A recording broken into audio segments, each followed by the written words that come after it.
예, 이번 이태원 참사로 한순간에 아들, 딸을 잃은 부모들은 물론이고 주변 지인들과 생존자 그리고 구조 작업에 참여했던 분들도 그 심적 고통이 헤아릴 수 없을 정도로 크다고 합니다. 여기에 참사 직후부터 SNS와 인터넷 커뮤니티는 물론이고 언론을 통해서도 이태원 참사 현장이 계속 공유되면서 전 국민이 트라우마에 빠질 가능성도 있다. 이런 지적도 나옵니다. 이를 우려해서 트라우마 대응책들을 내놓은 단체들도 있습니다.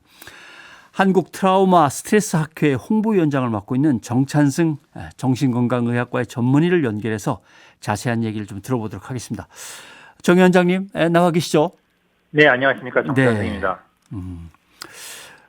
참사 발생 직후에 여러 가지 걱정하시면서 학회 차원에서 트라우마 대응을 위한 성명서를 내놓으신 거 읽었습니다. 그만큼 이번 참사가 죄송합니다. 많은 사람에게 미칠 영향이 크다고 보신 거겠죠? 네, 맞습니다. 우리 사회가 그 10여 년 전부터 세월호 사건 또 메르스, 포항 대지진 그리고 최근 들어서는 코로나 감염병 재난까지 계속되는 재난 트라우마를 겪고 있습니다. 그래서 이런 사고가 발생했을 때 신속한 대응이 무엇보다 중요하고 국민들이 큰 트라우마를 받는데 이 트라우마 반응을 어떻게 초기부터 해소할 수 있는지 회복 대응책을 빨리 발표하고 마련해 드리는데 최선을 다하는 게 가장 중요하다는 인식을 하고 있어 왔습니다. 네. 특히 유가족들 그리고 많은 분들이 고통스러운 시간을 보내고 계신데 이렇게 갑작스런 재난에 의해서는 스트레스나 아니면 그 충격이 훨씬 더 큽니까? 네, 맞습니다. 그 재난 충격의 피라미드, 그 연쇄 반응을 알아야 합니다. 예. 가장 먼저 크나큰 충격과 트라우마를 받는 분들은 물론 이제 사건 현장에서 겨우 살아 돌아온 피해자들, 그 생존자들이겠죠. 그리고 그 사건 당시에 있었던 목격자들일 것입니다. 그리고 두 번째는 누구보다도 그 너무나 크나큰 슬픔을 갖고 있을 희생자의 유가족분들, 그분들과 가까운 지인들입니다.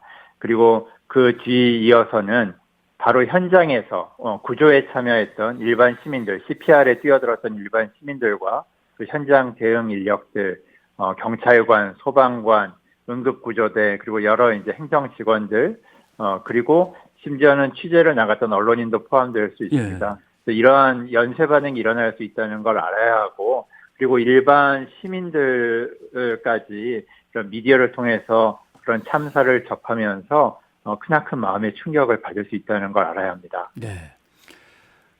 150여 명의 사망자니까요. 사실은 한두 달이 건너가면은 누군가 아는 사람이 거기에 포함되는 이런 상황입니다. 이럴 때 옆에 있는 우리가 해줄 수 있는 게 어떤 게 있을까요? 가장 중요한 메시지는 이것입니다. 이 사고가 소식이 급속도로 이제 빠른 속도로 전달되고 퍼지면서 예. 사실 그 이태원 현장에 대한 어떤 거기를 왜 갔냐는 식의 그런 비난이나 혐오성 발언들이 많이 퍼지고 있었던 것도 사실입니다. 그런데 이러한 것들은 전혀 도움이 되지 않고 예. 이러한 재난은 누가 예상할 수 있는 것이 아니고 특히 이제 거기에 참여했던 사람들은 언제 어떻게 우리가 어떤 재난을 당할지 아무도 예상할 수 없습니다. 이건 어떤 개인을 비난하고 개인을 혐오해서 해결할 수 있는 문제가 아닙니다. 가장 중요한 메시지는 비난과 혐오는 트라우마를 악화시킵니다. 예. 지금 필요한 것은 위로와 공감입니다. 위로와 공감이 트라우마를 치유합니다. 이것이 가장 중요한 메시지라고 생각합니다. 네. 아직은 전문가를 찾아가서 상담 치유를 받는 과정에 대해서 두려움이나 불안감 또는 거부감 같은 것도 좀 있는 것 같습니다. 그런데 이런 증상을 보인다면 반드시 상담을 받고 함께 치유를 해야 됩니다. 이런 증상들은 어떤 것들이 있을까요? 네, 그 상담과 치료가 가장 필요하다고 생각되는 사람들은 아까 말씀드린 대로 생존자 그리고 유가족분들, 그분들의 가까운 사람들일 것입니다. 그런데 지금은 신체 부상도 너무나 크고 그리고 사고의 충격으로 인해서 내 자신을 돌보기보다는 떠나간 사람에 대한 깊은 애도에 빠져 있습니다. 예. 하지만 이분들이 자기의 몸을 돌보느라 또 떠나간 사람들에 대한 강한 애도 그리고 그리움, 상실감에 빠져 있을 때 주위 사람들이 그분들을 잘 돌아보고 그 옆을 지켜줘야 합니다. 그럴 때 그분들이 어떤 심각한 마음의 고통, 예를 들어서 너무 심한 우울, 또 너무 심한 불안, 또 특히 사고의 특성상 많은 사람들이 그렇게 압박을 해서 처참한 부상을 입고 또 예. 사망까지 발생을 했는데 이때 발생하는 그런 심리적인 현상이 바로 공황발작과 매우 유사합니다. 그래서 숨을 쉴 수 없는 그런 호흡곤란, 또 심장에 너무 심한 두근거림, 곧 죽을 것 같은 그런 급작스러운 공포감을 경험할 수 있는데 일상생활에서도 이런 공황발작이 나타난다든가 또 유가족분들은 특히 이번에 갑작스럽게 정말 잃어버린 그 가족이나 지인을 따라가고 싶다는 그런 이야기를 반복을 한다면 그 주위 분들이나 또 본인 자신이 좀 인식을 하고 정신건강 전문가의 도움을 받아야겠다 조언을 하거나 좀 찾아오거나 또는 그런 도움의 손길을 내미는 지금 이제 정부와 또 여러 정신건강 전문가들이 현장에 지원을 나가고 적극적으로 이제 상담을 권유를 하고 있는데요. 그 도움을 뿌리치지 말고 꼭 받아들이시면 좋겠습니다. 예. 뭐 개인적으로도 성수대교나 삼풍백화점 같은 참사 현장을 이제 가고 하니까 어떨 때는 갑자기 그때의 장면들이나 그때 어떤 그 느낌들이 생생하게 살아날 때가 있거든요. 이런 것들은 이제 구조 인력으로 옆에서 도우셨거나 취재했던 기자들한테도 있을 수 있는 거겠죠. 네, 맞습니다. 중요한 부분을 지적을 해주셨습니다.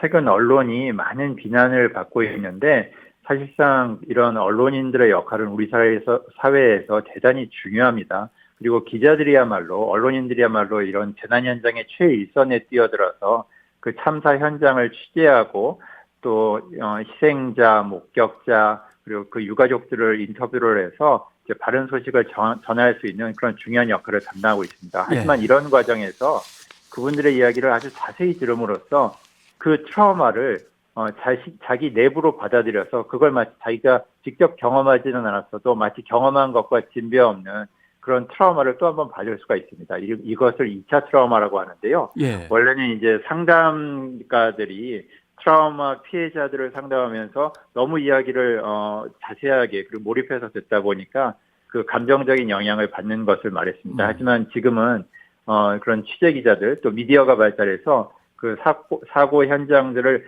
아주 생생하게 자세히 볼 수 있는 그런 일반 시민들까지 2차 트라우마의 피해를 받을 수 있습니다.